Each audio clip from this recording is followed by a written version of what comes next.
Students welcome my YouTube channel. आज हम आपको त्रिभुज के बारे में बताएंगे कि त्रिभुज क्या होता है और त्रिभुज कितने प्रकार के होते हैं।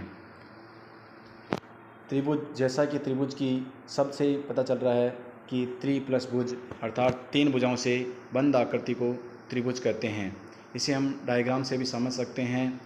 देखिए डायग्राम में आपको तीन भुजाएं दिख रही है, जो सामने लिखा हुआ है 1, 2 और 3। तो इन तीनों भुजाओं से जो बंद आकृति है ये त्रिभुज कहलाती है। स्टूडेंट्स, अब हम त्रिभुज के प्रकार पढ़ेंगे।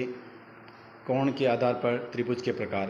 कोण के आधार पर त्रिभुज तीन प्रकार के होते हैं: न्यून कोण त्रिभुज, अधिक कोण त्रिभुज और समकोण त्रिभुज। भुजा के आधार पर त्रिभुज के प्रकार तीन प्रकार के होते हैं। इसमें भी समबाहु त्रिभुज, समद्विबाहु त्रिभुज और विषमबाहु त्रिभुज। स्टूडेंट्स, कोण के आधार पर त्रिभुज जानने से पहले हमें जानना होगा कि त्रिभुज में कोण कितने होते हैं। एक त्रिभुज में तीन कोण होते हैं और तीनों कोणों का योग 180 डिग्री होता है। कोण के आधार पर त्रिभुज का पहला प्रकार है न्यून कोण त्रिभुज, अर्थात ऐसा त्रिभुज जिसके सभी कोण न्यून कोण हो या 90 डिग्री से कम हो उसे न्यून कोण त्रिभुज कहते हैं, जैसे 60 डिग्री, 75 डिग्री। स्टूडेंट्स, हम इसे डायग्राम से भी समझ सकते हैं। इस डायग्राम में तीनों कोण न्यून कोण है। एक 50 डिग्री है, दूसरा 70 डिग्री और तीसरा 60 डिग्री, अर्थात ऐसा त्रिभुज जिसके तीनों कोण न्यून कोण हो उसे न्यून कोण त्रिभुज कहते हैं।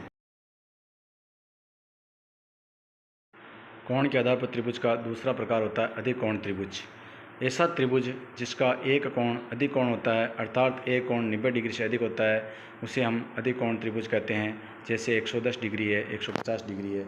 इसे हम डायग्राम से भी समझ सकते हैं। डायग्राम में एक कोण 120 डिग्री का है, दूसरा कोण भी 30 डिग्री का है और तीसरा कोण 30 डिग्री का है। अगर हम तीनों कोणों को जोड़ते हैं तो इनका योग आता है 180 डिग्री, अर्थात इसमें एक कोण का अधिक कोण होना जरूरी है। कोण के आधार पर त्रिभुज का तीसरा प्रकार है समकोण त्रिभुज। ऐसा त्रिभुज जिसका एक कोण समकोण होता है या एक कोण 90 डिग्री का होता है उसे समकोण त्रिभुज कहते हैं। इसे हम डायग्राम से समझ सकते हैं। डायग्राम में एक कोण 90 डिग्री है, दूसरा 50 डिग्री है और तीसरा 40 डिग्री, अर्थात एक कोण 90 डिग्री का हो तो वह त्रिभुज समकोण त्रिभुज कहलाता है।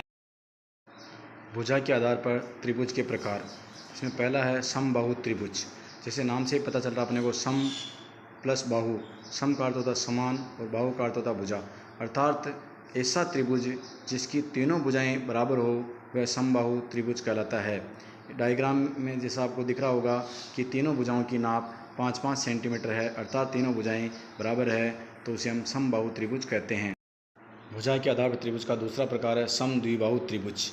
ये भी अपने को नाम से पता चल रहा है, सम प्लस द्वि प्लस बाहु। सम का अर्थ होता समान, द्वि यानी दो और बाहु यानी भुजा, अर्थात ऐसा त्रिभुज जिसकी दो भुजाएं बराबर होती है या समान होती है वह समद्विबाहु त्रिभुज कहलाता है।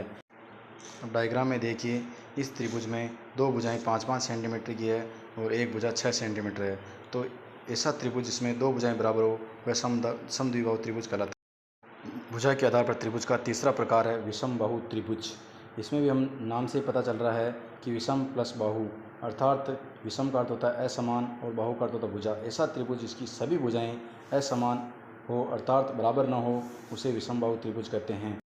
इसे हम डायग्राम से भी समझ सकते हैं। इस डायग्राम में एक भुजा 4 सेंटीमीटर है, एक 5 सेंटीमीटर है, एक 6 सेंटीमीटर है, अर्थात तीनों भुजाएं बराबर नहीं हैं, असमान हैं, तो ऐसा त्रिभुज विषमबाहु त्रिभुज कहलाता है।